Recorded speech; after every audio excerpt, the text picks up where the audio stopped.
señora, mucho gusto en saludarla. ¿Qué hay, mi señora? Señoras, mucho gusto en verlas a todas ustedes. Mucho gusto en saludarlas, señoras. Señora, mucho gusto. Señora, mucho gusto en verla. Muy complacido. Señora, ¿cómo está? ¿La había saludado? Yo prefiero saludar 2 veces que dejar de saludar. Un placer. Siéntense, por favor. Señora, siéntense. Hoy no la saludo, me da pena. Mucho gusto en verla, señora. Siéntese, mi señora, siéntese. Siéntese, mi señora. Señora, mucho gusto. Joven Elías. Muchísimo gusto. Muy complacido en verla. Señora, gusto en verla. Muchísimo gusto en El saludar. amigo aquí me lo saluda muy especialmente, por favor, ahí está la... Aquí hay usted. Señora, Presidente, un placer. mucho gusto en ver. Señoras, mucho gusto en saludarlas. Bueno, sentémonos aquí un momentito. Vamos a que la universidad nos dé la bienvenida aquí a sus instalaciones. Gracias. Bueno, muy buenos días a todos. Una cordial bienvenida a Millenia Atlantic University. Mi nombre es Jairo Cruz, soy el director de Mercadeo y de Admisiones de esta universidad. Quería hablarles brevemente sobre la universidad. La universidad tiene ya 18 años. Es la primera universidad No sé cómo está. fundada y acreditada de la ciudad de Doral. Lo bendiga, presidente. Al estar debidamente licenciada y acreditada, podemos ofrecer lo que es el documento I-20 para poder dar las visas de estudiante a estudiantes internacionales. Es así como tenemos bastantes estudiantes internacionales y tenemos 2 facultades, facultad de negocios, facultad de emprendimiento. También tenemos programas tanto de pregrado, como administración de empresas, administración de recursos humanos, y tenemos también 6 posgrados. Tenemos el MBA, Master in Business Administration, el Master en Business Administration con énfasis en contabilidad, y también tenemos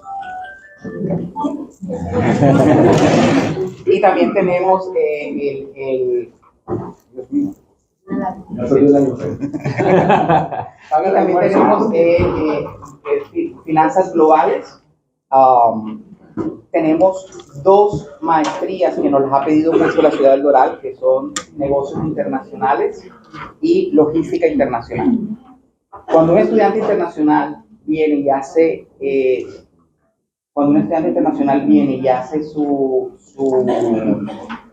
su programa académico y se gradúa, puede entonces hacer las prácticas y se le da un permiso de trabajo para trabajar en cualquier empresa hasta por 1 año. Es así como nos piden muchísimos estudiantes internacionales. Aquí en la ciudad dorada hay más de 3.000 empresas de logística y podemos decir que el 100% de nuestros egresados están trabajando en lo que estudiaron.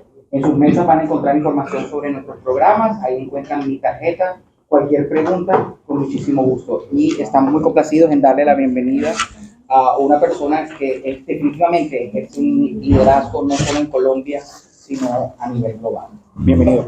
Gracias, querido rector. Muy amable.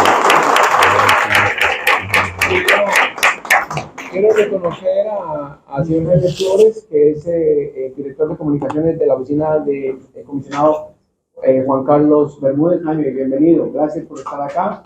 No sé si está el concejal Piñero venía, si me avisan si llega, o Valentina, que era su funcionaria. Quiero reconocer a Daniel Hurtado. Daniel, ven para acá, por favor, aquí está su silla reservada. Daniel Hurtado, presidente y estimados amigos, es fundador conmigo de Américas Community Center hace 22 años. De cual pido un aplauso para él. Otro gran uribista, otro que cuando hemos tenido las causas nos han ayudado, ¿cierto, Daniel? Sí. Entonces es muy importante, y Daniel es CPA, y como ustedes, los que son de tiempo con nosotros, varios de los fundadores de Américas, cuando nacimos hace 20 y pico años, señor presidente y estimados amigos, teníamos un compromiso que era servir a la comunidad, especialmente a aquellos, gracias, a aquellos empresarios y gente que salió de Colombia antes del gobierno del presidente Uribe. Que la gente se vino y comenzamos a hacer charlas y comenzamos a hacer esto. Y mire, presidente, llevamos ya 20 años, no hemos parado en estos encuentros de negocios. Ellos van a darle sus testimonios de de cómo hemos trabajado juntos en muchos aspectos y definitivamente ayudar en el desarrollo de estos empresarios. Le mencionaba, presidente, que mucho empresario grande que ha pasado por acá, ¿no?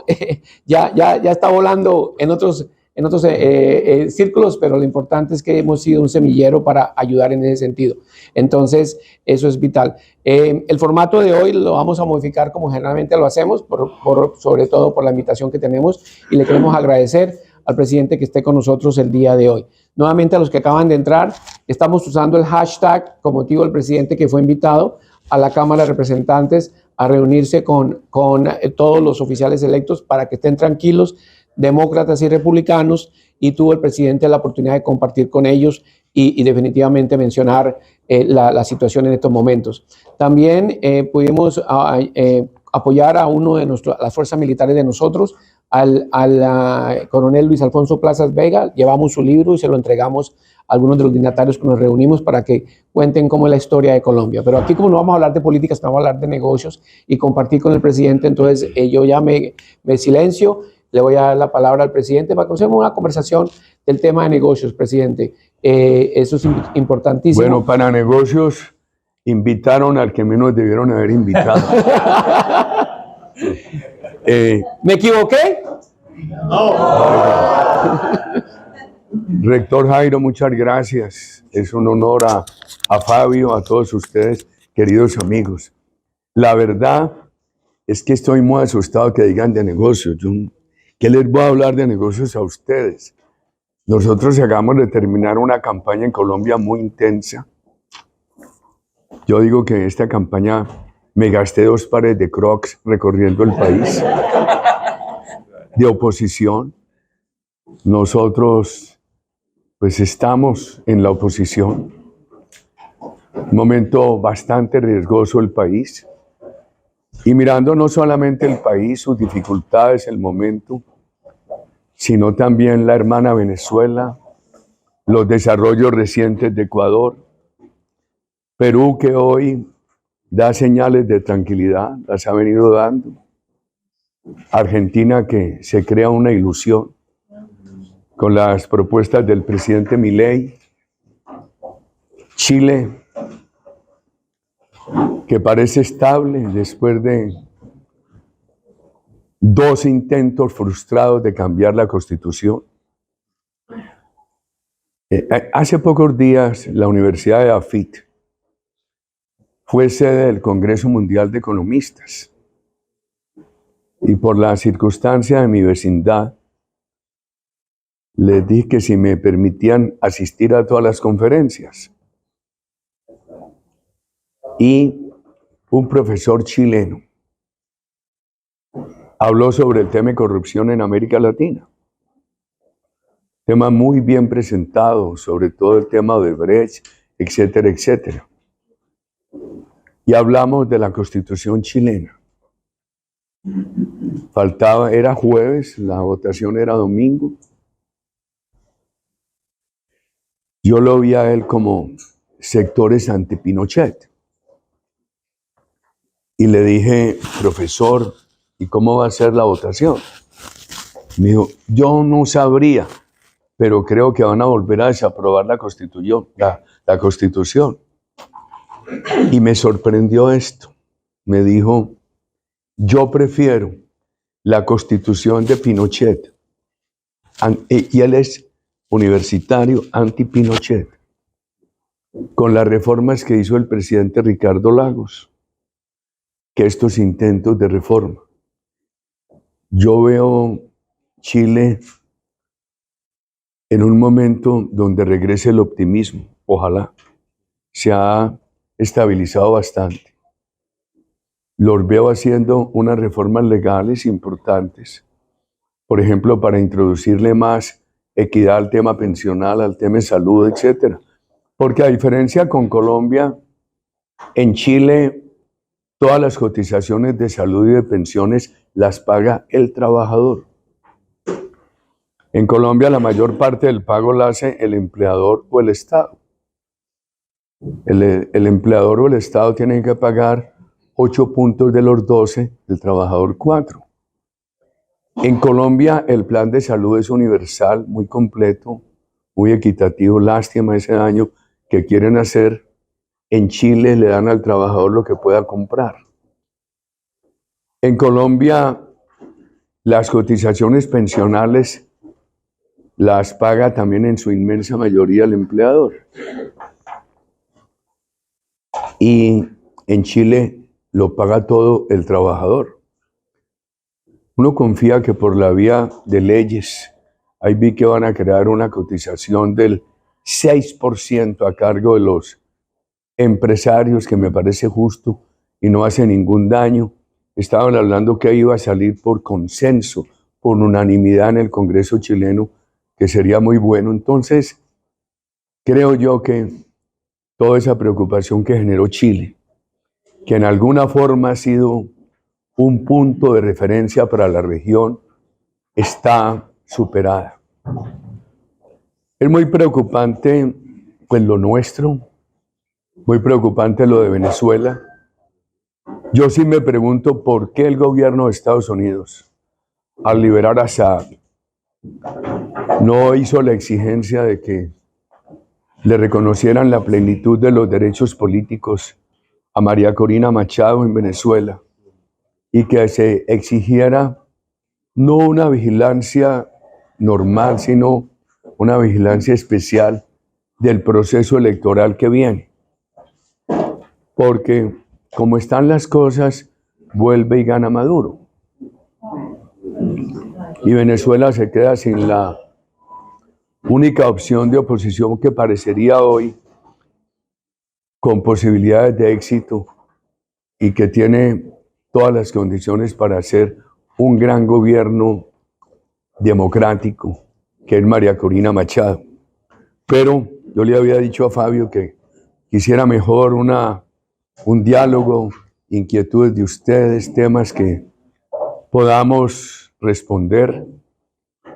Y ustedes generalmente tienen una visión más clara de los acontecimientos porque ustedes los miden desde el sector privado y uno metido en el ruedo muchas veces no se da cuenta de los peligros del toro. El peligro se ve más desde la tribuna. Entonces yo los invitaría, faltan 20 para las 9. Sí, hacemos una horita, si lo tienen a bien, agradeciéndole la hospitalidad a la universidad para preguntas, comentarios que ustedes quieran hacer y procuraré con la menor subjetividad referirme a esos temas. O sea que les ofrezco la palabra. Gracias, presidente. Quiero reconocer, ya se necesita la palabra, nuestra alcaldesa de la ciudad de Dorada, que fue muy amable para Ay, señora alcaldesa. Muy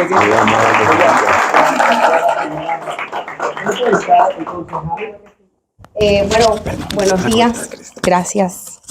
Perdón. Buenos días, presidente. Un Mucho placer. gusto. Gracias por estar en nuestra ciudad.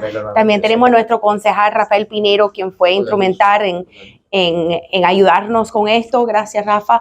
Y Fabio, primero que nada, muchísimas gracias a la universidad por siempre abrir las puertas a esta comunidad, a nuestra comunidad de latinos, de venezolanos, colombianos, todos los que necesitan un espacio para tener una conversación, para trabajar a favor de la democracia y de nuestra ciudad y comunidad. Así que quiero agradecer la presencia del presidente acá, que está con nosotros, que tanto lo apreciamos, el trabajo que hizo por muchos años, lo hemos seguido y bueno, para nosotros es un orgullo y para la comunidad colombiana que está acá, sé que es un orgullo tenerlo acá para poder tener esta conversación tan importante. Lamentablemente estamos sufriendo esto en todos rincones del mundo y aquí en los Estados Unidos, donde encontramos estas comunidades en el exiliado, es nuestra responsabilidad seguir trabajando para restaurar la democracia en los países de nuestras raíces, pero en el mundo entero. Así que muchísimas gracias y espero poder tener una conversación con éxito de cómo podemos seguir trabajando juntos. Muchísimas gracias. Muchas gracias, señora alcaldesa, muy amable. Muchas gracias. No sé si el concejal quisiera decir unas palabras también. Gracias, alcaldesa. Buenos días a todos. Para mí es un verdadero placer acompañarlos, presidente. Yo comienzo siempre diciendo, cada vez que me refiero al presidente Uribe, de una manera, antes de un Bukele y un Milei, teníamos un Uribe. Así que de verdad que es la realidad. Soy de origen venezolano y de verdad, de todo corazón le doy las gracias por toda la lucha por la democracia que ha dado históricamente y que sigue dando, y que sepa que estamos unidos para apoyarlo, porque sé que está pasando un momento bastante difícil Colombia, y usted también por la persecución política que le tienen allá, y sabe que acá tiene una comunidad que lo respalda de diferentes partes, venezolanos, colombianos, peruanos, ecuatorianos, tenemos acá también, así que estamos con usted. Gracias por estar acá. Muchas gracias, querido concejal, muy amable. Antes que se me olvidara, también le tenemos un detalle de nuestra, Yo voy a tener mucho cuidado. un detalle de agradecimiento de mi parte como la alcaldesa de la ciudad de Doral, además con el apoyo de nuestros concejales y más que nada los residentes de nuestra ciudad, esta moneda de mi oficina como alcaldesa, para que recuerde que acá en Doral siempre están las puertas abiertas para ustedes y toda nuestra comunidad colombiana también, así que muchísimas Muchas gracias. gracias, señora alcaldesa. Eso y mucho más se merece, pero bueno, eso es el detalle que le tenemos a ustedes No, de muy aprecio, amable. para Muchísimas gracias. Gracias de todo corazón. claro, hacemos una fotico. Que no le pegue la luz. Venga, vamos a hacer una fotico acá en el medio. Sí, Fabio, ven. Ustedes dos en el medio y yo aquí. Gracias. Póngase aquí en la No, no, mitad. por favor, usted en el Señora medio. Sí, por alcaldesa. favor. Por favor. Eso. Y aquí uno, por favor. Gracias. Ok. Muy amable. Gracias. Ah, sí, por favor, Adi. Ok, que el Zoom se desconectó, me dice. Sí, me lo pasaron allí. Ahí ya lo... ¿El cable? Sí. ¿Alguien hizo el cable? Ahí está desconectado, lo hemos desconectado. Ya lo conecté. Okay. Ah, perdón. Es el presidente de la Sí. universidad. Ay, muy complacido. No lo vi. presidente. Señor Mazo. Muchas gracias. Pase, por favor. Ahorita un poquito por la luz. Sí. Okay.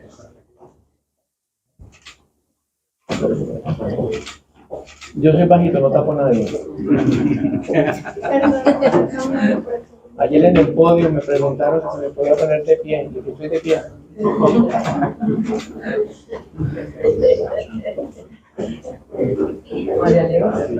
Listo, gracias.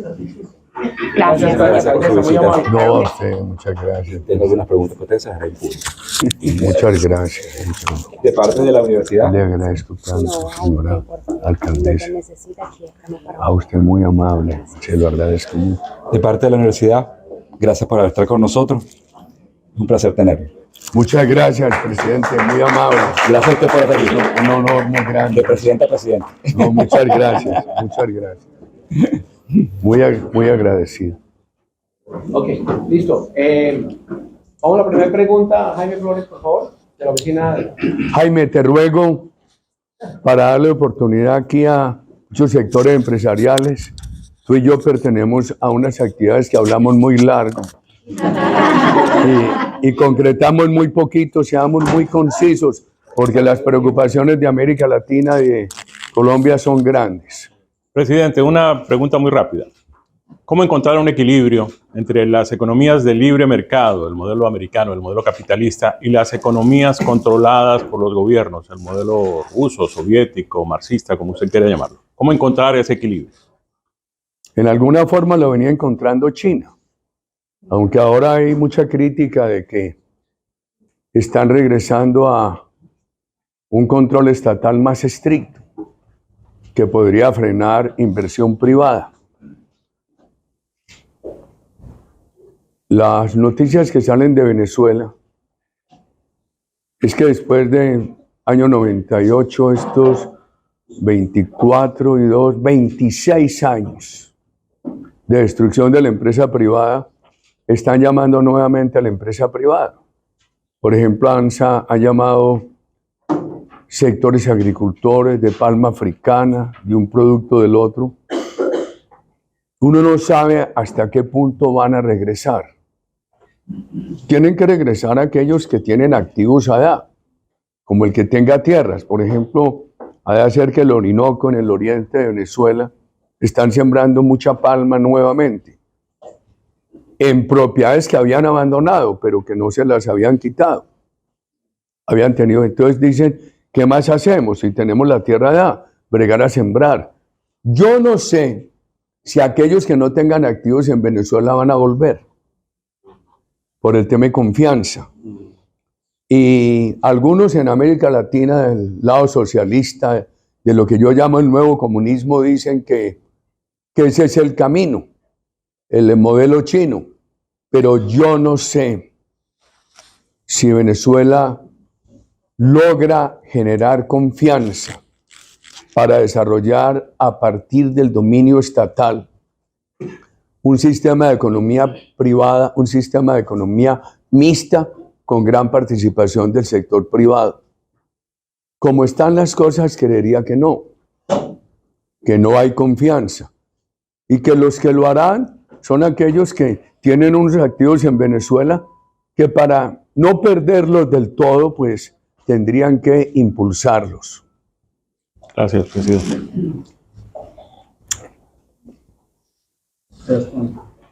Fabio, ¿por qué no asignan la palabra, por favor? Ok, vamos por el micrófono. Perdón. Hay que preguntar el micrófono. Fabio. Listo, ya. El que tenga el micrófono tiene la palabra. Exacto. La transmisión. Buenos días, presidente. Javier Cabrera, ecuatoriano de nacimiento, americano de nacionalización. Pertenecemos al sector importador de flores de Ecuador y Colombia. Brevemente, se van a cumplir 16 años de la muerte de Raúl Reyes en Angostura, en las provincias de Sucumbíos, lo que rompió relaciones con Caracas y con Quito hace 16 años, pues usted lo maneja mucho mejor. En esta misma tónica, el Ecuador vive ahorita un estado de emergencia de guerra interna. El presidente Noboa nos pide al sector empresarial pagar anticipado el impuesto a la renta. ¿Qué confianza tenemos hoy en a pesar de ser un gobierno de derecha y de ultraempresarios? ¿Qué confianza tiene el sector? Nosotros tenemos inversiones en Estados Unidos y obviamente nuestra parte, nuestras familias en Ecuador y Colombia todavía. ¿Qué punto puede confiar la empresa privada, las cámaras de comercio, producción, industriales, en esta medida? Pagar anticipado para sustentar con una constitución que todavía no está clara en el Ecuador. Yo no hablo de izquierda o derecha. Me parece que nosotros tenemos hoy un reto mayor, que es el riesgo de la democracia a cargo de los gobiernos neocomunistas. Yo creo que es el gran dilema. Por eso, en el ejercicio de doctrina nuestra, hemos venido diciendo que se necesitan unos elementos democráticos que se constituyan en el marco para gobernar América Latina, con seguridad, pero seguridad con todos los valores democráticos, con libertad para todos los ciudadanos, y seguridad no solamente en lo físico, sino en lo jurídico, en lo político. No voy a explicar eso porque me tomaría mucho tiempo, con una gran promoción de la empresa privada, pero en todos los niveles, desde el emprendimiento del joven estudiante hasta el apoyo a la gran empresa, no considerando la empresa privada un fin, sino un medio para resolver los problemas sociales, el único. América Latina tiene ese problema de pobreza, desigualdad, pero en el diagnóstico uno no puede estar en desacuerdo con quienes señalan ese problema. Estamos en desacuerdo es con la receta, porque la receta socialista, neocomunista, empeora la situación. Nosotros creemos que se requiere un gran apoyo a la empresa privada para que la empresa privada pueda crecer y resolver ese problema. Pero la empresa privada de todos los tamaños, porque muchas veces el neocomunismo asocia nuestro discurso de empresa privada con un discurso de entrega de los recursos nacionales a la inversión extranjera. No, es empresa privada de todos los tamaños y por igual a la doméstica que a la internacional, etc. Un tema que hay que controvertir mucho es el tamaño del Estado. Una de las cosas que a mí me duele es que nosotros redujimos en 5 puntos del PIB el tamaño del Estado colombiano. y eso lo volvieron a crecer. Por eso me parece bien importante la propuesta de Milei. Ha dicho que va a ser una reducción que le ahorrará 3 puntos del PIB a Argentina. Y lo nuestro ha sido, destruya el Estado burocrático y politiquero y cree avance en el Estado social. Y finalmente, América Latina, en mi concepto, necesita una gran participación de opinión en diálogos con los gobiernos. Un gran ejercicio de democracia participativa. No es solamente el gobierno que diga y diga discursos, sino el gobierno que dialogue con los ciudadanos, pero además de dialogar con los ciudadanos, que los escuche, que los atienda, que sea, Fabio, consígueme mejor si hay por ahí un cafecito. Ay, colombiano o cubano. Yo le tengo colombiano o cubano, pero grandecito. Aquí es muy bonito el empaque, pero no siempre es bueno el contenido. El empaque sí es una belleza. Presidente, dígale que le dijo el representante ayer cuando dijo que ¿cómo fue que aprendió español? ¿Se acuerda? El representante que le dijo, aprendí español tomando aguardiente. Entonces, yo quería hacerle esa anotación doctrinaria.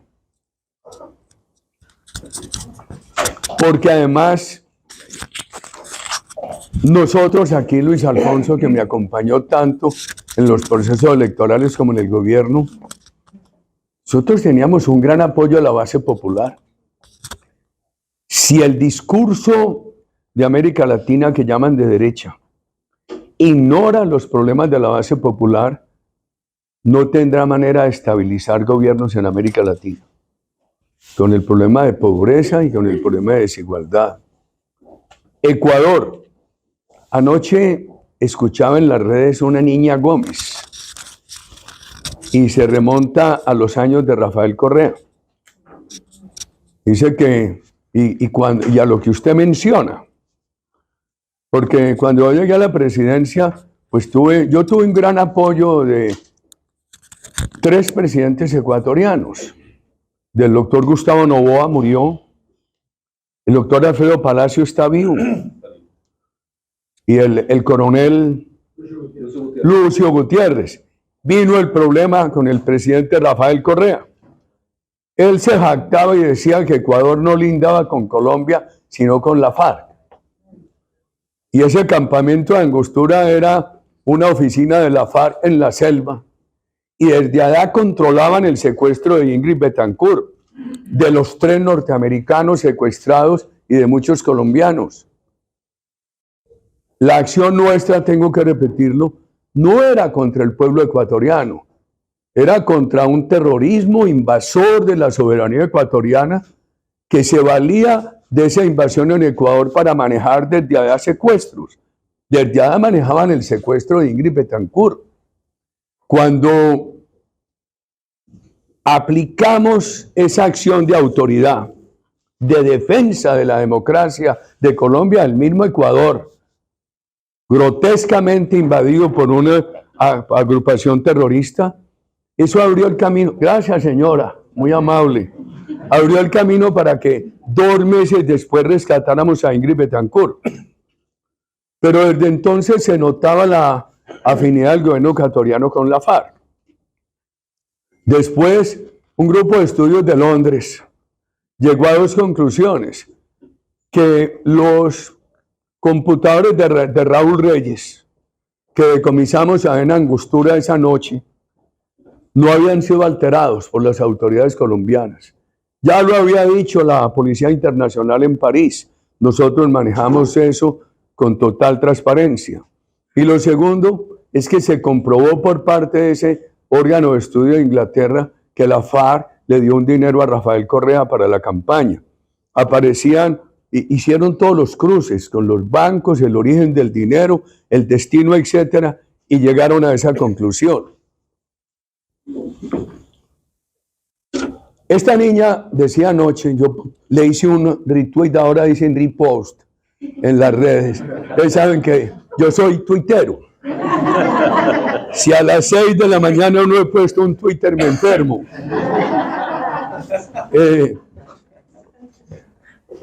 Decía esa niña anoche que en esa época parecía que no había violencia, porque Rafael Correa se entendía bien con esa gente. Entonces, en sus palabras de esta niña, yo no la conozco, me sorprendió gratamente oírla anoche, dice que entre bomberos no nos pisemos las mangueras. Pero es que esos problemas, yo recuerdo que en Colombia hubo la tesis que decía: no deje que esta gente del narcotráfico se mate entre ellos, no se van a meter con el resto de la ciudadanía, no nos preocupemos, esto es un enfrentamiento del ejército y las guerrillas. Perdón, eso es la predicción más equivocada. El tema del narcotráfico no tiene límites. En una gran discusión en México, que entré al Auditorio Nacional de México, había allí 3,000 profesores y cuando yo entré, muchos empezaron a gritarme: no queremos guerra, no queremos guerra. Bueno, ustedes saben que yo siempre tengo barras bravas. A propósito, no he sabido traducir al inglés barras bravas. Hooligans. Pero ya esa es una manera muy inglesa. Eso es un modismo inglés, pero no sé decirlo. Y entonces le dije a esos profesores: mire, cuidado. Primero, no confundan la seguridad con la guerra. Me parece que un enfoque de guerra en Ecuador en este momento no es el correcto. Es un enfoque de recuperar la seguridad. Y le dije a estos profesores: ustedes dejen de pensar que con ustedes no se van a meter. Esta gente no tiene límites. Así como un día presionan a un alcalde, presionan a un gobernador, presionan a un legislador. Y le dice: usted cumple mis órdenes, tiene dos opciones, o le doy un dinero o lo asesino. También van a llegar por ustedes, profesores, porque llegarán a su colegio y les dirán: usted tiene que calificar bien a mi hijo, no puede perder este examen. Eso no tiene límite. Y tampoco, también fracasó aquella tesis de que las guerrillas marxistas que se originaron en Colombia en los años 60 y que sucedieron, Colombia y Venezuela tuvieron un momento muy importante coetáneo. En el año 58 empieza el Frente Nacional en Colombia, que superó la violencia histórica entre los partidos y también el pacto. ¿Quién hay de Venezuela aquí? Nuestro presidente de la universidad. El pacto de Punto Fijo. Fue en el 57, 58. Son coetáneos. Es el presidente de la universidad y estamos en la universidad de él. Que recupera la democracia venezolana. Entonces, Colombia en ese momento cesa la violencia entre los partidos, pero unos remanentes de esas guerrillas y dirigentes que se habían formado en la Unión Soviética, enviados de Cuba, etcétera, empiezan todas las guerrillas marxistas-leninistas. Y parecía una guerra contra el Estado. Y eso fue una acción terrorista contra toda la sociedad. O sea que este no es un tema de soldados y esos sectores, no es un tema de soldados, jueces y narcotraficantes. Este es un tema que tiene que involucrar a toda la sociedad. Yo creo que en Ecuador le dejaron coger mucha ventaja. Yo celebro la decisión del joven presidente Noboa. Yo respetuosamente creo que eso hay que entenderlo, no como una declaratoria de guerra. No hay que legitimar a los bandidos. El Estado democrático no se puede poner en pie de igualdad con bandidos, llamándolos contrapartes de una guerra. Aquí lo que hay lo que necesita es una gran acción de autoridad del Estado democrático contra todos esos bandidos. Por eso a mí me parece acertada las medidas del presidente y ojalá, y sobre todo la determinación, pero ojalá Ecuador entienda que el tema no es una guerra, porque la guerra en alguna forma hay una legitimidad de los contendientes. Aquí los bandidos no tienen legitimidad alguna. el anticipo del dinero. Yo creo que si pueden hacerlo, deberían ayudar. Le voy a dar la experiencia. ¿Quiénes de ustedes tienen empresas en Colombia? Bueno, el más viejo aquí soy yo. Yo tengo 142 años. 71 de día y 71 de noche. ¿Quiénes recuerdan algo el marco de inversión privada en los gobiernos que yo presidí? Usted lo recuerda. Yo creo que hubo unos estímulos muy importantes, en estímulos tributarios, etcétera, que permitieron un gran crecimiento de la economía colombiana. Pero se impuso un impuesto al patrimonio, que lo pagaron para ayudar en la seguridad. Y se creó un consejo de supervisión de parte del sector privado que vigilaba que ese dinero no se desviara, sino que efectivamente se invirtiera en seguridad y ayudó mucho. Sería como una respuesta a usted sobre el tema ecuatoriano que ojalá salga adelante. Que yo vivía en Ecuador, toda la franja de frontera del lado colombiano sembrada en coca y esos tipos protegidos en Ecuador. Y llegará algún momento en que no conforme le van a hacer daño a Ecuador y hemos empezado a ver ese daño desde hace ya bastante tiempo. Gracias. Bueno. Vamos con el presidente. Tenía aquí la palabra mi amigo, dale, y después vamos con el presidente. Gracias. Gracias, muy amable. Señor presidente Uribe, tengo la inmensa satisfacción de haberlo acompañado desde el principio de su primera campaña política a la presidencia. Usted está jubilado ya, es jubilable. Tenemos la misma edad, presidente. Te llevo el doble. Bueno, sí, a los 74 de noche. Yo soy un empresario, presidente, que me tocó invertir, empecé invirtiendo desde Colombia en pesos para invertir aquí en Estados Unidos. Es difícil. Tengo todo en orden. Tengo una planta industrial importante que la estoy ya promocionando fuertemente y tengo un cliente importante que es Trump Hollywood. Por ese detalle he tenido un problema. Que el banco, y se lo digo aquí claramente porque tengo el dato completo, el banco Chase me congeló la cuenta y me congeló unos activos que tenía ahí por ser pagado de Trump hacia nosotros. Entonces me tiene, sí. La empresa de Trump. ¿Y por qué? Presidente, le explico. Porque nosotros le hacemos un servicio industrial de commercial laundry. Y resulta que por el hecho, y se lo digo claramente, nos congelaron esa cuenta. Ahí tengo 4 meses, 120 días.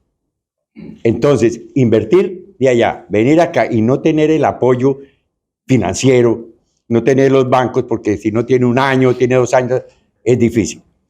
Tengo ese problema ahorita, pero como buen colombiano, con el respeto de todos, voy para adelante. Me entusiasmó mucho cuando mi amiga, la doctora Mari, me invitó inmediatamente. Inmediatamente vengo, porque lo digo, valga el momento, conozco a sus hijos, a Jerónimo sobre todo, conozco todo porque trabajamos ahí en el Congreso, lo conozco muy bien y realmente me entusiasma el hecho que esté aquí porque nosotros necesitamos 2 puntos. Primero, un apoyo al sector financiero, a los que queremos empresa, a los que hacemos empresa, y segundo, que nuestro país salga adelante, presidente. No podemos permitir que se acabe tal como va, pensativo y accionando estas personas allá, y realmente, yo me vine por eso, gracias a Dios, pero realmente mi corazón está allá. Y presidente, usted es el líder realmente que Colombia siempre ha tenido y necesitamos ahora actualmente con toda la fuerza del caso. Y valga el momento para decirle a todos que si hay alguna manera en que pueda yo con mi empresa, como la tengo todo en orden, todo es legal, todo completamente legal, a ver, para financiarlos y poder salir más adelante. Lo felicito, presidente, me siento muy orgulloso, muy honrado de que venga y de que esté pendiente de nuestro país, porque usted siempre lo ha dicho, mi patria es mi patria y no me voy de allá. No. Eso sí lo felicito. Para mí, con todo mi corazón, mi familia y todos estamos pendientes. No, muchas gracias. Pues lo de aquí no le podría hacer referencia alguna, pero usted tiene la solución, echar para adelante. El que echa para adelante va encontrando caminitos. Hay veces que son más demorados, más difíciles, pero con persistencia se van encontrando. La financiación de la economía popular, de la mediana y pequeña empresa, una gran necesidad. Yo creo que uno de los problemas políticos que tuvo Colombia, graves, es que en la pandemia se perdieron 500.000 micronegocios. Micronegocios. Y si ustedes me preguntaran, ¿qué diferencia ven ustedes o ve usted entre la Venezuela del 98 y la Colombia de hoy? Colombia es un país que ha tenido mayor dinámica de mediana y pequeña empresa que Venezuela.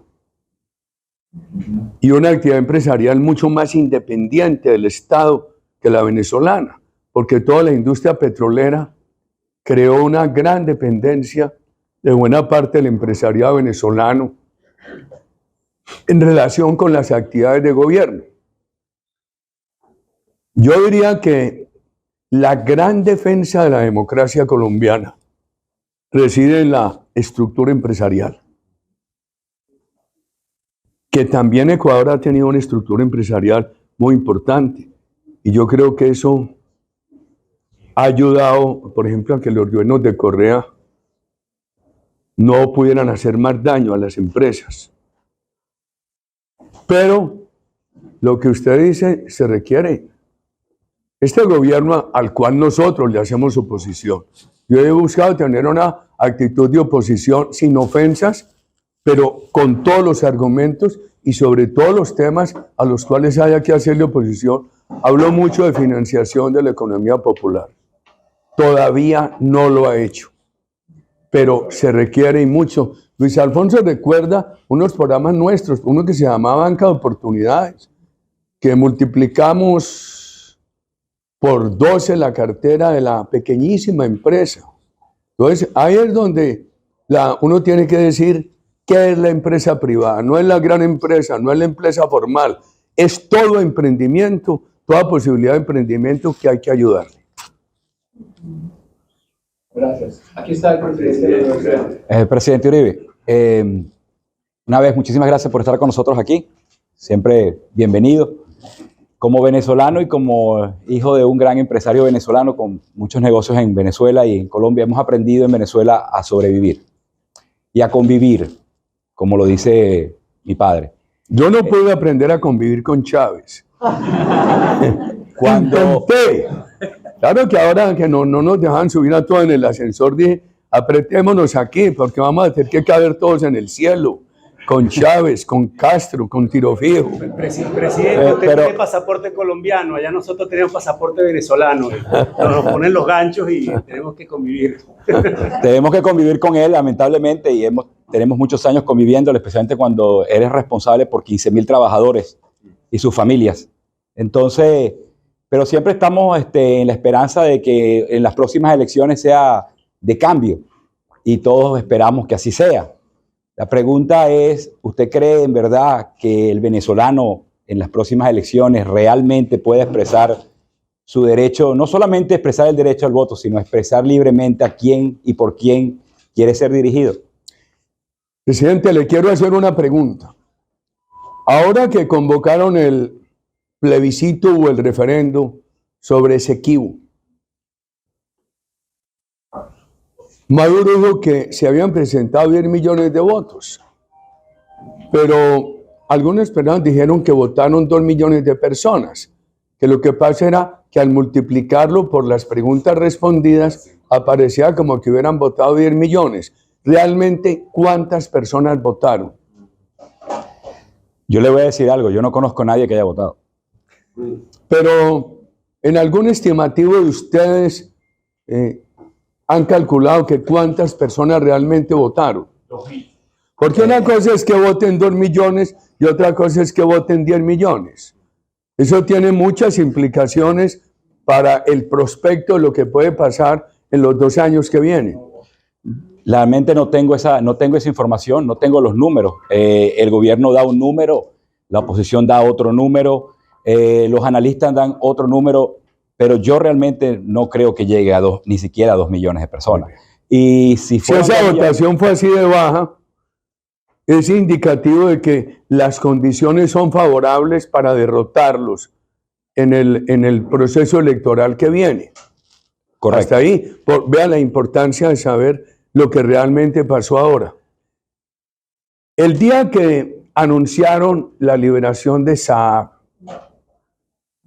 yo pregunté en las redes y sí exigieron plenas garantías a María Corina Machado.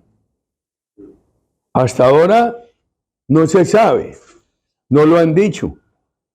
Yo sinceramente creo que la comunidad de Venezuela necesita que cualquier alivio de sanciones que dé los Estados Unidos al régimen de Maduro tiene que tener una contraprestación democrática real. Y llevando eso a lo concreto, debería ser que le quiten las inhabilidades a María Corina Machado y que haya un sistema de vigilancia en las próximas elecciones que garantice transparencia.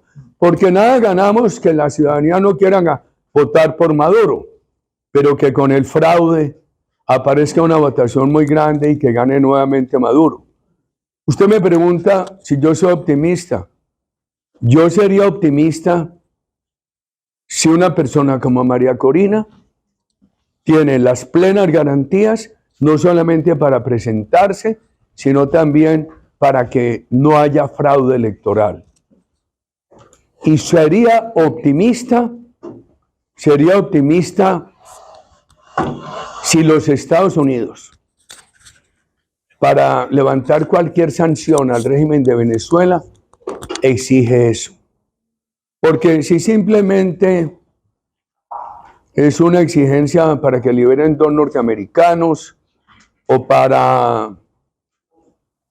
o simplemente para que Maduro, para volver a que una empresa norteamericana participe allá en la producción de petróleo, en la extracción de petróleo, yo creo que eso no le ayuda a la democracia.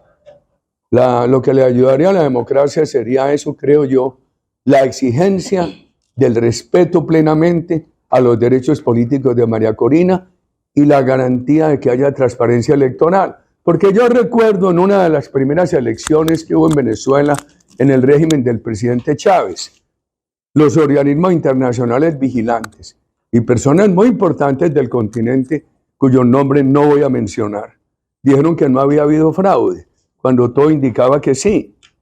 La vigilancia electoral es algo muy difícil. Entonces mandan unas comisiones protocolarias a hacer vigilancia electoral y pasan por encima del fraude. Dicen, todo perfecto. Venezuela no sería suficiente con una vigilancia electoral tradicional, de esa vigilancia de cortesía, de diplomacia. Eso necesitaría la comunidad internacional metida adentro en el aparato electoral para garantizar que no haya fraude. Gracias, presidente. No es que manden al presidente Carter, con todo respeto, y que el centro Carter diga aquí no hubo fraude. Tiene que ser un organismo con dientes, allá metido, para garantizar que haya transparencia. Buenos días, presidente. Mi nombre es Angélica Ballestas. Uno de los grandes éxitos internacionalmente se ve aquí en Estados Unidos es la estructura rígida de impuestos. Ahora estamos viendo que la DIAN en Colombia está haciendo como el mismo esfuerzo. ¿Cuáles son las cosas positivas que vemos que las grandes empresas pueden tomarlo o negativamente? Por ejemplo... ¿Cuál es me lo quiere repetir? ¿Qué es sí. ¿A qué se refiere usted, doctora Angélica? Por ejemplo, vemos como la DIAN hizo cerrar al Éxito, a Jumbo, en la obligación de facturas electrónicas, de impuestos, una estructura más rígida que no hemos visto de la DIAN previamente contra empresas más grandes. Personalmente lo veo como algo positivo, pero muchos en Colombia son de la postura de que se nos va a aburrir la empresa o las multinacionales. ¿Cuál sería la postura del presidente en una DIAN más rígida que se pareciera? Bueno, eso viene desde hace muchos años, que se empezó a introducirle tecnología a la DIAN. Inclusive en la reforma del presidente Duque, en la última hay 3 elementos. La obligación de la factura electrónica, la declaración sugerida, que el Estado le puede sugerir a usted cómo declara. Y si usted acoge la sugerencia del Estado, pues evita revisiones posteriores. Y lo tercero es la obligación de declarar en el valor real las transacciones de propiedad raíz, de títulos, valores, etc. Eso viene de atrás. Que la DIAN haga cumplir las normas impositivas está bien, pero por ejemplo hay países de América Latina donde hay críticas de que utilizan, de que acomodan esos instrumentos al tema político. Y no quiero mencionar un país donde se quejan mucho de eso, porque yo he defendido el gobierno de ese país, pero yo no he visto que allá haya persecución a la empresa privada. Dicen, no la han expropiado, no han subido los impuestos, pero hay persecución política a la empresa a través de señalarlos como evasores. Muchas gracias, presidente. Mi nombre es Carolina Herrera, soy radicada acá en los Estados Unidos hace más de 24 años, pero amante completamente de Colombia. ¿Llegaste con vestido de primera comunión? No, digamos que lo que dice mi abuelo, o ternero chiquito, no, vaca chiquita siempre es ternero. Soy viejita, pero bueno, mis clientes casi todos son inversores internacionales y corporaciones internacionales, ya que esa es mi especialidad. En los últimos 3 años hemos visto un auge gigantesco de capitales entrando a toda la Florida, pues esto ha hecho que los bienes raíces acá incrementen de manera muy importante. Al principio yo estaba muy contenta al respecto de tener muchos clientes, ahora estoy un poco asustada, ya que obviamente soy amante de mi país Colombia y también pues de Estados Unidos, pero veo que el capital de Colombia está en gran manera entrando a la Florida, no solamente a nivel de corporación, sino también de inversión en finca raíz. Y aunque consideramos que es muy rentable invertir acá, me preocupa bastante la descapitalización de nuestro país. Y ahora que usted se refería a lo que pasó con Venezuela y cómo hacer reintegración de capitales, en su opinión, ¿cuál sería el modelo perfecto para uno como profesional vender esa inversión acá, pero que siga beneficiando a nuestra amada Colombia?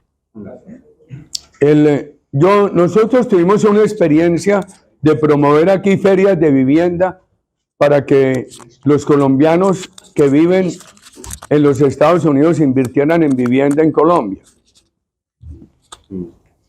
Voy a empezar por lo último.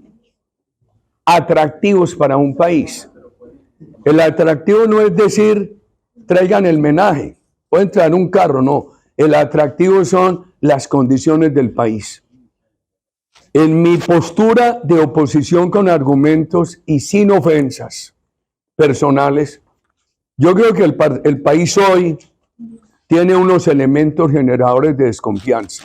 El avance de la violencia. Miren todos esos problemas que tengo yo. Cuando yo llegué a la presidencia de Colombia era un país de 115 masacres al año. Cuando terminé de 10, habría querido 0. El año pasado en Colombia hubo 93, 97 masacres. En el segundo año de Santos, mientras siguió las políticas que venían, llegamos a tener 42, 48 mil hectáreas de coca. Cuando él terminó, después de las concesiones que le dio a la FARC en La Habana, ¿cuáles? Aceptó que en el caso de la FARC, el narcotráfico era delito simplemente político, que porque era para financiar la sedición, sin extradición, sin cárcel, con elegibilidad política, que no se fumigaría y que la erradicación sería voluntaria. Pasamos de 42 mil hectáreas al final, cuando le entregó al presidente Duque 220 mil. El presidente Duque hizo un esfuerzo.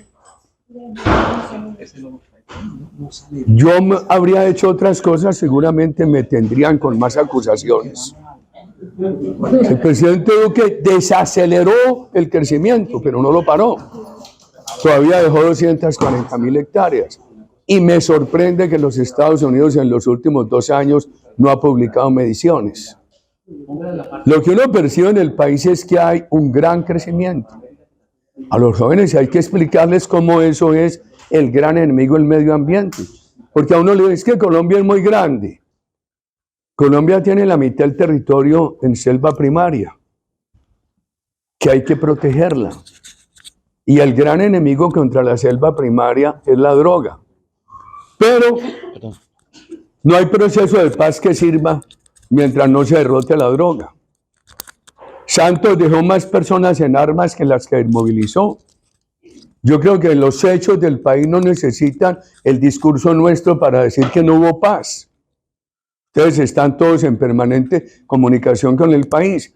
Entonces el narcotráfico es un proceso que recicla delincuentes. Y eso no deja que haya paz. Yo tengo mucha preocupación con ese crecimiento de la violencia en Colombia. Sigue creciendo el narcotráfico.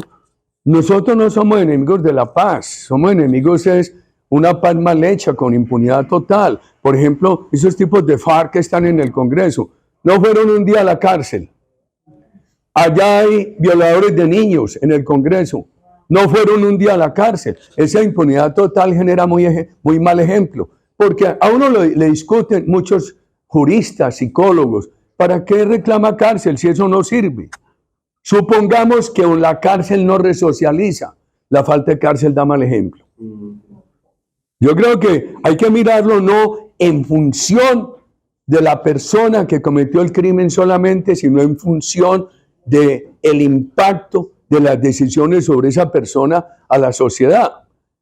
Nosotros creemos que eso hizo mucho daño. Pensamos que el presidente Petro no empezó la violencia, aunque yo soy muy crítico de lo que él agitó contra el presidente Duque, al principio del gobierno del presidente Duque, pero la violencia está creciendo.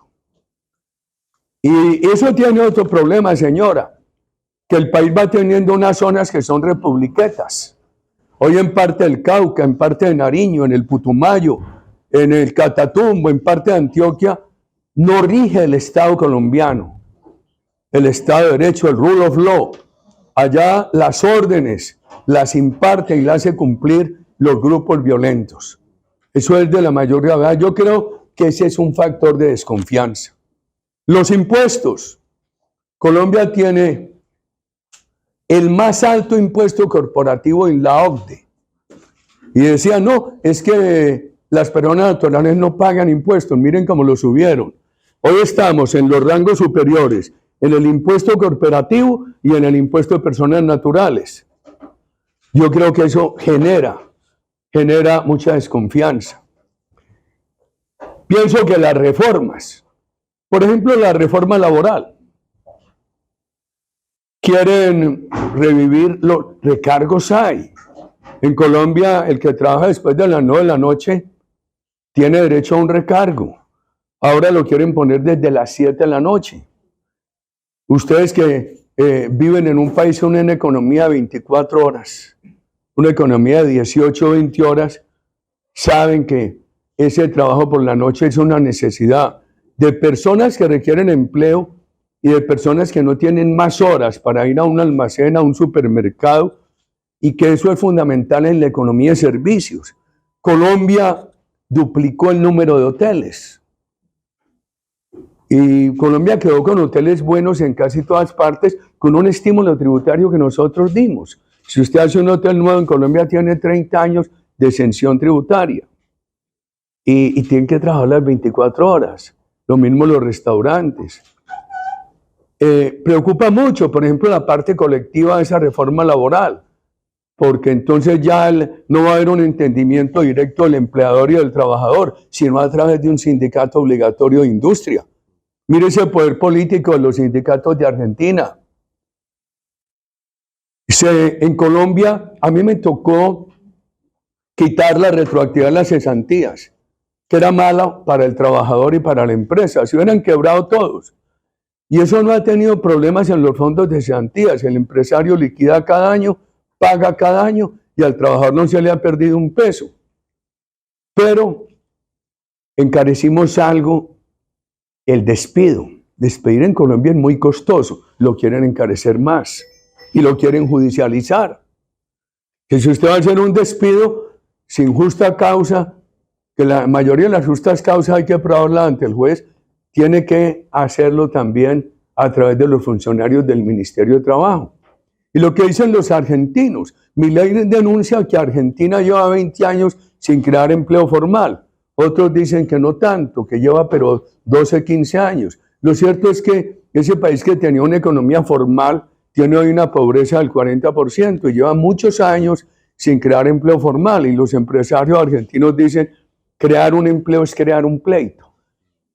Yo veo que Colombia va para allá.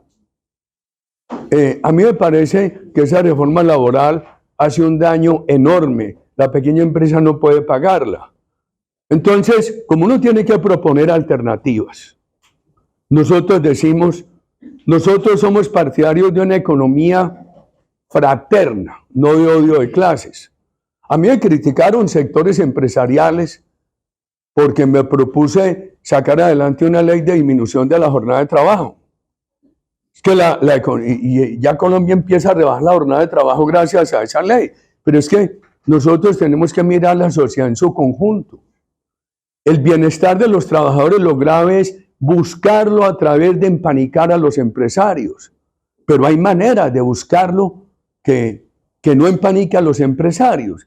Nosotros propusimos una alternativa como oposición, pero el gobierno ni la mira. ¿Qué es esta? La reforma laboral del presidente Petro es una reforma que crea enfrentamientos, que vuelve litigiosa la relación entre empleadores y trabajadores. Necesitamos modelos laborales que los pongan a trabajar en la misma dirección. Por eso la propuesta nuestra dice, cuando un sector de la economía crezca al 4% más al año, las empresas de ese sector, salvo algunos casos excepcionales, deben pagar una prima adicional. Eso ayudaría al interés de ambos. El empresario tendrá interés que su empresa crezca a más del 4% y el trabajador también. Entonces, no es la oposición por la oposición. Mire, cuando yo veo todos los regímenes de salud en América Latina, me siento muy orgulloso del colombiano, pero lo van a destruir. Lo van a acabar o con la ley o lo van a acabar con el agotamiento financiero. Por ejemplo, el país está hoy sin vacunas. La nueva del COVID yo me la tuve que poner aquí. Y Colombia logró, un país con su nivel de ingreso, y logró casi 100% de cobertura en salud. Ya le prestan el mismo buen servicio al más rico que al más pobre. Eso es una expresión muy importante de solidaridad. Que hay problemas, la tiene la salud en todo el mundo, pero corregibles. En el sistema estatal que nos quieren montar, ¿quién corrige un sistema estatal? Y ahí se crea desconfianza. Yo le decía en una conversación al presidente Petro, presidente, dejemos a un lado el tema ideológico, comparemos. Una EPS buena, las EPS son las aseguradoras en salud en Colombia, que pueden ser estatales, mixtas, privadas, cooperativas. Y una buena le presta a usted el servicio de aseguramiento, de gestión, a menor costo y de mejor calidad que las entidades estatales. Porque el tema, le dije, dejemos el tema que a usted le gusta el Estado y a mí el sector privado. Vamos a ver resultados a lo práctico. Y eso está demostrado. Con lo que una EPS puede obtener para imprevistos, utilidad, administración, un hospital público necesita el doble o el triple. El sistema colombiano es bien equilibrado porque además no impide la presencia del Estado. Ha habido muchas entidades del Estado, lo que pasa es que las han quebrado por mal manejo. La ley no las prohíbe. Entonces ahí viene un factor de desconfianza. Usted acaba hoy esas aseguradoras privadas. Empieza a verse el fracaso de ese nuevo sistema. Llega un gobierno y dice, necesitamos nuevamente el capital del sector privado en la salud. ¿Quién te invierte? Con esa desconfianza. Por ejemplo, yo creo que hay mucha ilusión con Argentina. Ojalá el presidente Milei pueda tener éxito. Pero ¿cómo van a asegurar que eso dure más de 4 años? La volatilidad de los gobiernos en América Latina genera desconfianza. Nosotros hicimos una cosa que fue buena, pero no de suficiente tamaño. Sacamos una ley que se llamaba la Ley de Estabilidad, que permitía que los inversionistas hicieran un acuerdo con el gobierno sobre respeto a las reglas tributarias durante 20 años. Pero no se firmaron sino 69 acuerdos. Supongamos que llega María Corina a Venezuela y crea todas las condiciones para que vuelva el sector privado. Sí, mucha confianza en María Corina. Y entonces van a decir, y dentro de 4 años, ¿qué puede pasar? Lo que pasó con el buen amigo, el presidente Macri en Argentina. Yo creo que afectar la confianza del sector privado es muy grave. Es muy difícil recuperarla. Entonces usted dice todo lo que ha llegado aquí. A mí sí me sorprende porque hasta agosto del año pasado se dijo que habían salido 550.000 personas de Colombia. Y en un banco de Estados Unidos donde hace no muchos años había 12.000 millones de dólares de colombianos, hoy hay 60.000. Algo está pasando y usted lo dice. Todo el dinero que ha llegado aquí. Entonces a mí sí me preocupa mucho. Puede haber de todo. Uno puede decir, bueno, en Colombia creamos un sistema que favorece el emprendimiento de los jóvenes, vengan. En Colombia tenemos unas ciudades de zonas francas, vengan. Pero el inversionista mirará la confianza en el país. Así, muy bueno en Colombia ir a invertir en Buenaventura, pero no tengo confianza en el país. Por eso yo creo que lo fundamental es no perder la confianza del sector privado, señora. Tengo al doctor José, ese gran compositor colombiano, José Loctur, y tenemos una pregunta más y ahí cerramos. Okay, listo. Gracias. El tamaño del Estado, señora, a mí me preocupa mucho para dónde vamos, porque es creando y creando burocracia, entonces es creando empleo público y desmotivando el empleo privado. Y finalmente lo único que sirve es el empleo privado. Totalmente de acuerdo, presidente. Maestro querido. Primeramente, presidente, que Dios lo siga bendiciendo con usted desde la primera campaña cuando comenzó en Voluntad Popular en Barranquilla y por el tiempo y respetando su horario para concretar cuál sería el camino que usted nos sugiere a los empresarios de los Estados Unidos para apoyar el Vamos para adelante en Colombia. Hay que hablar. El empresario tiene que volverse un pedagogo. Yo no le digo al empresario que se vuelva un Sancho Panza contra el gobierno, un Quijote, con una espada peleando contra el viento y contra el gobierno. Pero los empresarios sí tienen que hablar, porque la oposición al gobierno, el gobierno ha tomado unas medidas y tiene un rumbo que permite una oposición argumental, sin rabia, pero clara. Yo creo que el empresariado tiene que hablar, porque la gran ventaja de Colombia es su dinámica empresarial, su capacidad de emprendimiento. Si matan eso, ¿a qué hora resurge? Es que la capacidad de emprendimiento también la matan, maestro. Al pueblo cubano lo anestesiaron a vivir de unos cupones y de jugar dominó. Entonces, que se despierte la imaginación, la capacidad de emprendimiento, eso no es fácil. Porque es más fácil aperezar las sociedades que estimular su dinámica o que recuperar su dinámica. Es más fácil que yo me siente en mi casa a esperar un cupón, trabaje en una oficina del Estado 4 o 5 horas al día y juegue dominó, a que tenga que madrugar a trabajar y a a luchar por un negocio. El gran capital, que es la iniciativa privada, estos gobiernos socialistas la matan.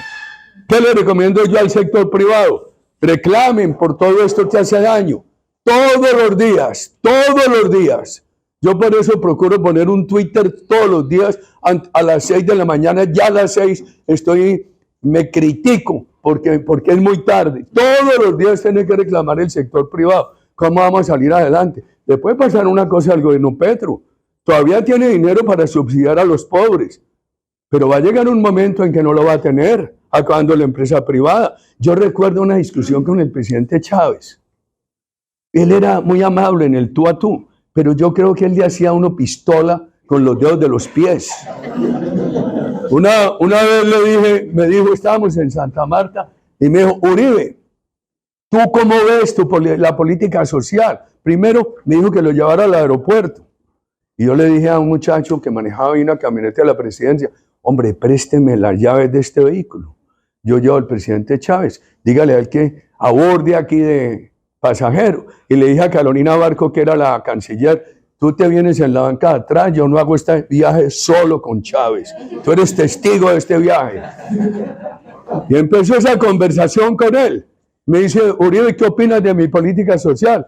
Le dije, presidente, yo no la conozco muy bien, pero me parece que lo de las misiones está bien concebido. Es un país muy rico, no puede tener estos niveles de pobreza.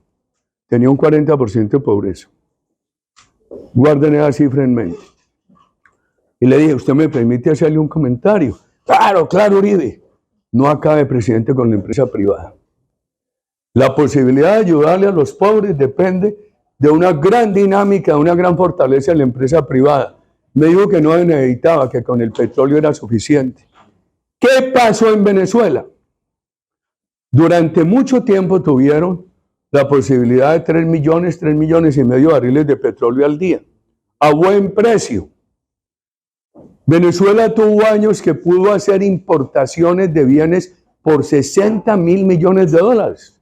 Presidente de la universidad. Entonces con eso subsidiaban a todo el mundo. El pueblo venezolano vivió con esa bonanza petrolera una ilusión y hubo un gran consumismo, pero mientras tanto estaban acabando la empresa privada. Y el pueblo venezolano, como estaba en ese delirio consumista, no se daba cuenta que estaban acabando con la empresa privada. Entonces vino la caída de la producción de petróleo. Dicen que produce menos de 1 millón de barriles hoy. Hablan de 700.000. A mí me parece increíble. A mí me parece increíble eso de Venezuela. No creo esa noticia. Y acabaron con la empresa privada. Entonces, cuando ya vino la crisis del petróleo, ni tan alto precio, ni tantos barriles de exportación, ya se les frenó la capacidad de subsidiar. Y encontraron la empresa privada maltrecha. Y eso llevó a que subieran la pobreza del 40, maestro, al 90. Y a toda esa salida venezolana. ¿Hoy qué les ayuda? Están recibiendo, dicen algunos expertos, que el 20% del PIB venezolano es de remesas. Anoche me decía una señora venezolana que ella le gira cada mes a la mamá y que la mamá compra en dólares, que la mamá vive en Caracas. Yo visité en esta campaña los sitios más importantes de frontera. Estuve en Carreño, estuve en Arauca, en Cúcuta y en La Guajira, en Maicao. Lo visité todo. Ya no se volvió a ver el bolívar, es el dólar y peso colombiano. Y todo con remesas. Han dolarizado de facto y tienen esas remesas. Hay un problema de corrupción, de narcotráfico muy grande. Todavía lo poquito de petróleo y el oro. Medio sostiene esa economía, medio la sostiene. Entonces, la misma atención de los pobres no es sostenible si no hay una vigorosa economía privada. Eso puede pasar en Colombia. El discurso nuestro tiene que decir, sí, nosotros somos los primeros que queremos superar pobreza, construir equidad. Pero el camino no es ese estatismo, es el socialismo. El camino es la dinámica de la empresa privada. Gracias. Presidente, un gusto. Alejandro García, vengo de Colombia, vivo acá hace más o menos unos 3 años, exactamente de Villavicencio, donde le envían unos saludos muy especiales del grupo de empresarios de Guillermo Reina y Obed García. Se nos murió Guillermo. Que en paz descanse. Sí, me ayudó tanto, hombre, es de esos colombianos que no podré olvidar nunca, me ayudó tanto Guillermo. Expuso tanto a que lo secuestraran o lo mataran por ayudarme. Exactamente, exactamente. Y es el diario vivir en el llano colombiano. Presidente, para ver a futuro y no puedo quedarme sin preguntarle, ¿cómo ve usted nuestra nueva camada de líderes y proyectando a las nuevas elecciones de presidente que se vienen para el periodo de 2026 en adelante? ¿Cómo ve usted? ¿Con quién? ¿Quién es el tigre? ¿Quiénes son los líderes que se le vienen en adelante? Muchísimas gracias. Yo todavía no puedo decir quién es el tigre, porque entonces no le hacen la raya. Hay tigres y tigresas muy buenos. Es año definitivo. Es un año donde ellos tendrán que conectarse con el pueblo colombiano. Es bien importante esto. Luis Alfonso, que me acompañó a mí, tanto sabe que nuestra gran relación era con la Colombia más pobre. Y eso ayudó mucho a que se entendiera por qué había que apoyar la empresa privada. Es un año muy difícil por esto, porque se acaba de elegir un grupo de alcaldes y gobernadores, muchos de la oposición. Y hay otro cambio político en Colombia. El gobierno segmenta. Breve, 30 segundos.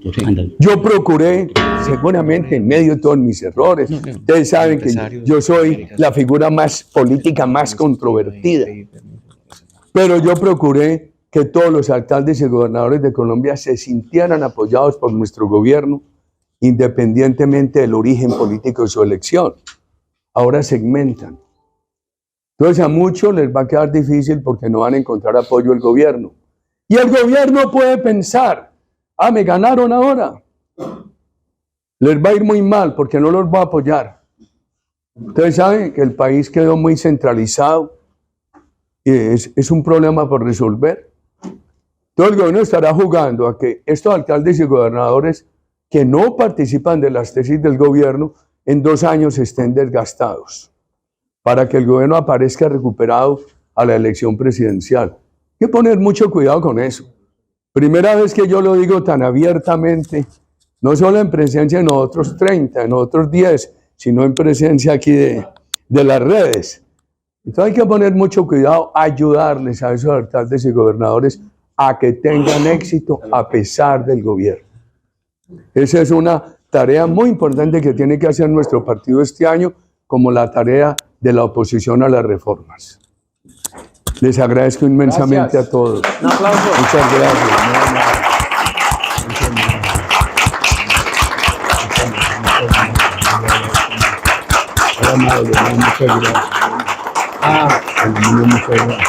Presidente, la comunidad venezolana siéntese por favor, es muy agradecida, y uno de estos empresarios que nos ayuda mucho en estos eventos tomó la iniciativa de querer hacerle un reconocimiento, y gran sorpresa que me ha dado, pero le hemos dicho que sí. Entonces quiero presentar a Román Novoa, que tiene un pequeñito regalo. Hombre,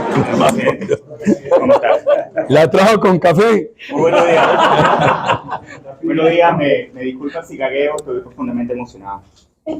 Presidente Uribe, como participante activo del American Community Center, en nombre de todo el personal del Lince Digital Marketing, en el mío propio, deseo hacer la entrega del Democracy Champion Award. Usted tiene méritos de sobra para recibirlo. Es usted un bastión de la libertad, un campeón de la democracia y las leyes en el hemisferio. Gracias a usted, la izquierda radical no logró alguno de sus más feos objetivos por décadas. Su lugar en la historia latinoamericana está asegurado. Y nos agrada saber que compartimos valores de entereza, compromiso y justicia. Presidente Uribe, gracias por existir. Y que Dios me lo siga bendiciendo. Amén.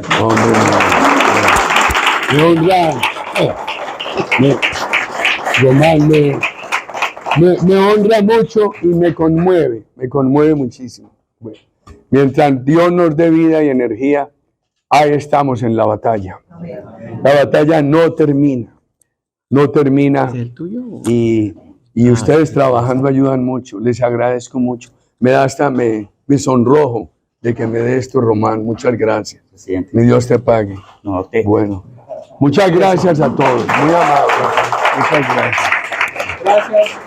Por favor, la intención ahora es que sigan las presentaciones y Oscar, o no sé quién más, me ayuda Oscar. Sigan ahí, que se presenten, me apoyen la oportunidad. Esperamos que todos hayan registrado los chats, por favor.